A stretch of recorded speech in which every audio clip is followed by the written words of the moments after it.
সড়কে গাড়ি রাখা হয়েছে, এটাই যেন টাকা হাতানোর মোক্ষম সুযোগ। যাত্রাবাড়িতে দিনে দুপুরে পিকআপ চালককে দেশীয় অস্ত্র ঠেকিয়ে রীতিমতো জিম্মি করে টাকা আদায় করার দৃশ্য ধরা পড়ে সময় সংবাদের ক্যামেরা।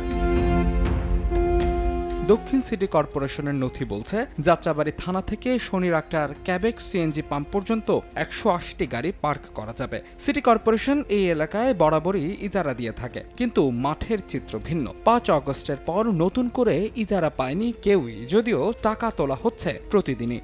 180টি গাড়ি রাখার জায়গা ছাপিয়ে সব ধরনের যানবাহন পার্কিং করা হচ্ছে ঢাকা চট্টগ্রাম মহাসড়কেও। কি জন্য নিছে আপনার কাছে চাঁদা?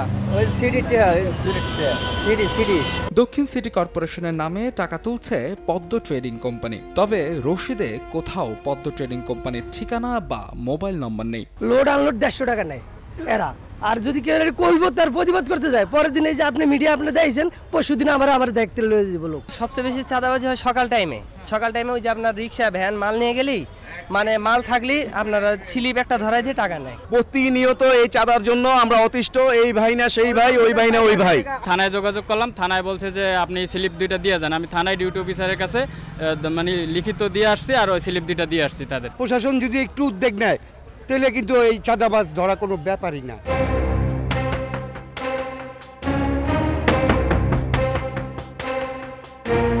শুধু যাত্রাবাড়ি নয়, পুরো রাজধানীর বিভিন্ন শপিং মল থেকে শুরু করে গুরুত্বপূর্ণ সড়ক ও মোড়গুলোতে চলছে এই চাঁদাবাজি। এবার নজর দেয়া যাক গুলিস্তানের ফুলবাড়িয়া সুপার মার্কেটের দিকে। দক্ষিণ সিটি কর্পোরেশনের তথ্য বলছে, ফুলবাড়িয়া সুপার মার্কেটের বেসমেন্টে সিটি কর্পোরেশন ইজারা দিয়ে থাকলেও সেই ইজারা কার্যক্রম বর্তমানে বন্ধ রয়েছে।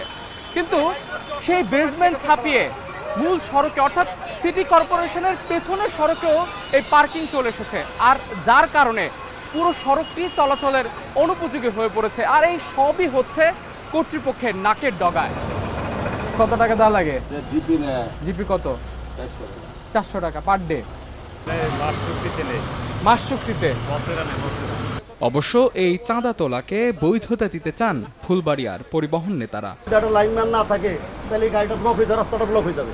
লাইনম্যান গুলা গাড়িগুলো নিয়ন্ত্রণ না করতে আমরাও গাড়ি চালাইতে পারবো। গাড়ি করতে কেউ 10 টাকা কেউ 20 টাকা বেতন বুঝায়। এসব বিষয়ে অবশ্য ক্যামেরার সামনে কথা বলতে রাজি নয় ঢাকা দক্ষিণ সিটি কর্পোরেশনের প্রশাসক। অন্যদিকে লোকবল সংকটের দোহাই দিয়েছেন প্রধান সম্পত্তি কর্মকর্তা। সিটি কর্পোরেশন থেকে যে ইজারা কার্যক্রম না হয় তার নির্দিষ্ট জায়গার মধ্যে সে নিবে। কার্যাদেশ যখন দেওয়া হয় তাকে ওই জায়গাটা বুঝাই দেওয়া হয়। এর বাইরে যদি কেউ যায় সেটা সম্পূর্ণভাবে অন্যায়, অবৈধ। অনেক ক্ষেত্রে অনেকে বলে চাঁদাবাজির কথা বলে, একদম স্ট্রেট সেটা। যতটুকু এখানে সামর্থ্য আছে পুরো সামর্থ্য দিয়ে আমরা কিন্তু আমাদের কাজটা করে যাচ্ছি।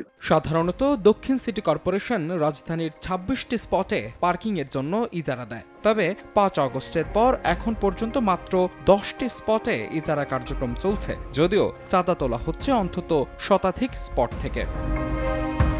মাহাদ ইসলাম শুভ, সময় সংবাদ, ঢাকা।